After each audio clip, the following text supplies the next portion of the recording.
Example 1. A car of mass 1500 kg is moving on a circular road of radius 150 meter with maximum speed of 54 km per hour without skidding. Find coefficient of friction between the tires and the road and force of friction.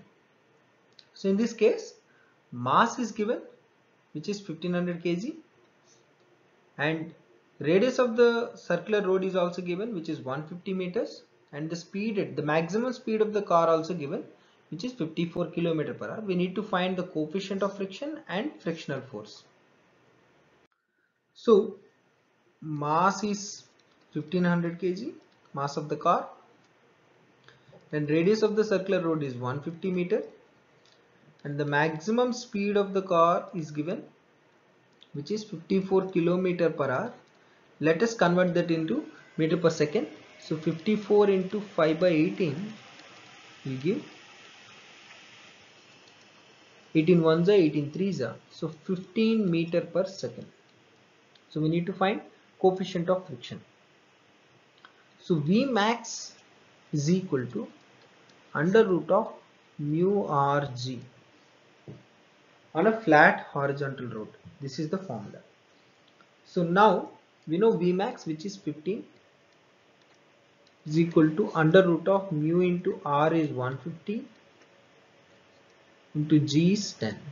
So square on both sides, what we get? 15 square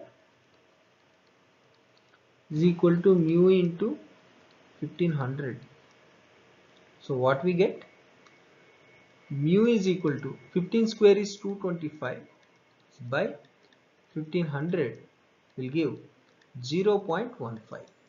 So the coefficient of friction between the tires of the car and the road is 0.15. And we also need to calculate the frictional force. So when car is moving in a uniform circular motion on the road, so frictional force is nothing but centripetal force here. So frictional force is nothing but centripetal force, or frictional force is nothing but mu into n. Any one we can take. So centripetal force is mv square by r, where m is 1500 kg and velocity is 15 meter per second. So 15 square by r is 150. So 0 get cancelled. 15 ones are 15 tens are. So 10 into 15 square is 225. So finally we'll get 2250 newtons of the frictional force. We can solve the same problem even by using frictional force is equal to mu into n. You will get the same answer.